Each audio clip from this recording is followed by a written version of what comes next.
Hello guys, my name is Dominique Evans and I am here to do my first flipped classroom. Now, what is a flip classroom? A flipped classroom is basically a model form of teaching in which the lecture and the homework is now flipped. Now, when you usually, in a typical classroom, you usually would do the lecture in class and then the homework at home, but now they are going to flip it on its head and now teach a lesson, and the students will learn that lesson at home and then come in and with questions and do the homework inside. Now, the class that I'm going to be teaching today is on history and specifically on the civil rights movement. Now, I actually have a presentation to show you as I go through this. Now, this is the civil rights movement. It was on 1964 to 1968. And as you can see, there's a lot of pictures. As you can see Malcolm X, Rosa Parks, and Martin Luther King on the cover of this. I will go into more detail about them in a little bit. But yes, this is the civil rights movement. Now, what is the civil rights? The civil rights movement is also called the African American Civil Rights Movement or the 1960s Civil Rights Movement. It encompasses social movements in the United States, and the goals were to end racial segregation and discrimination against Black Americans. Also, they were to secure legal recognition and federal protection of the citizenship rights in place within the Constitution and federal law. And as you can see on the bottom, there are pictures, and each picture depicts a different method in which African Americans used during this time period. All of these show a sign of civil disobedience. And the first picture on the left, is the Freedom Rides. The activists rode interstate buses into the segregated places of the southern United States in 1961 and throughout the whole civil rights movement. The middle picture, as you can see, is the sit-ins. This was very tactical for African Americans. They would actually have African Americans sit in diners, and they would just sit at the counter, in a whites only counter, and to see if they would get served. More than likely they wouldn't, and more than likely they will get arrested. But it was a sign of civil disobedience and a good way of nonviolence use. The third picture, as we can see, is we protest school segregation. There was a lot of segregation to schools, and I'm gonna go a little bit more into detail about the Brown versus Board of Education later, but that was one of the signs that they used. And protest and marches, this was heavily used amongst the people. You can think of a lot of emotion, a lot of the marches, such as the March on Washington with Martin Luther King. It was such a big and pivotal role in the African American society, and especially during the African American civil rights movement. Key figures that some should know about: Martin Luther King, Rosa Parks, Malcolm X, and W.E.B. Du Bois. All the pictures of the four are on the bottom, and they are in order. So first, Martin Luther King, born January 15th, 1929 and April 4th, 1968. He was an African-American Baptist minister, activist, humanitarianism, and a leader of the civil rights movement.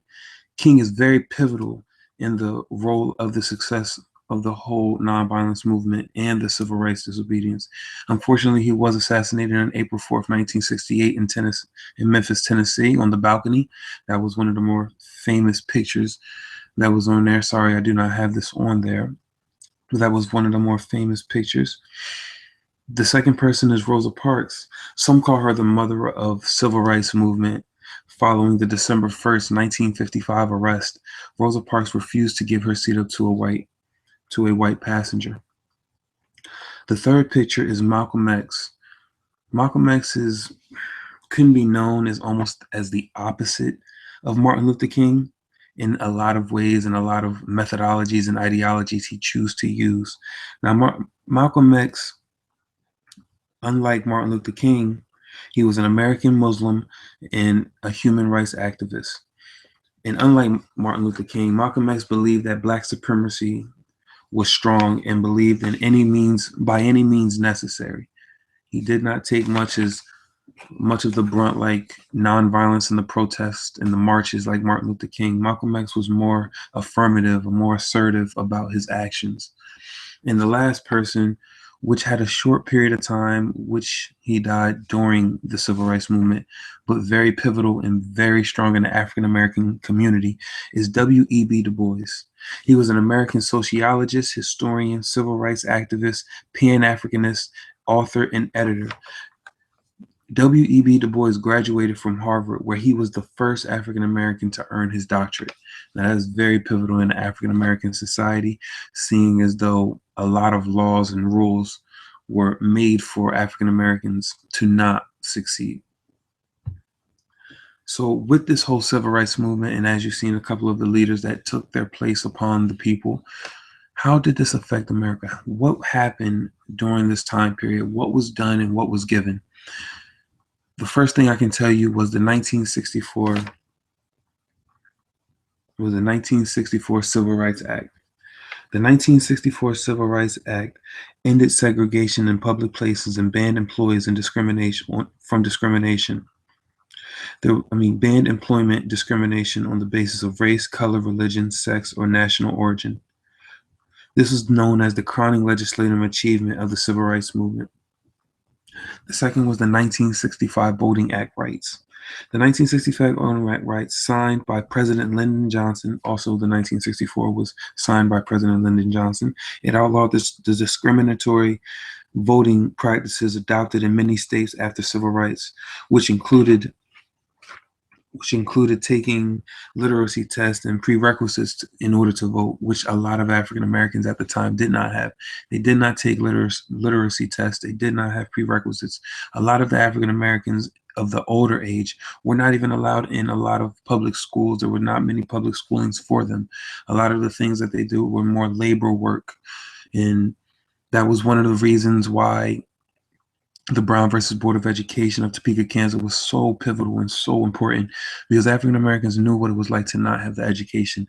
And to see the new generation come up, they wanted to make sure that they had the same education as their neighbor, as their white neighbor, which is understandable. But thirdly is the 1968 Fair Housing Act. This is right after Martin Luther King was assassinated. And the Fair Housing Act was a follow-up to the Civil Rights Act of 1964. And this act was to prohibit discrimination against any housing and fair housing. It was in order to get African Americans into homes and into places where they can live. And this was a big step in the African American community because they needed places to live and needed places to stay.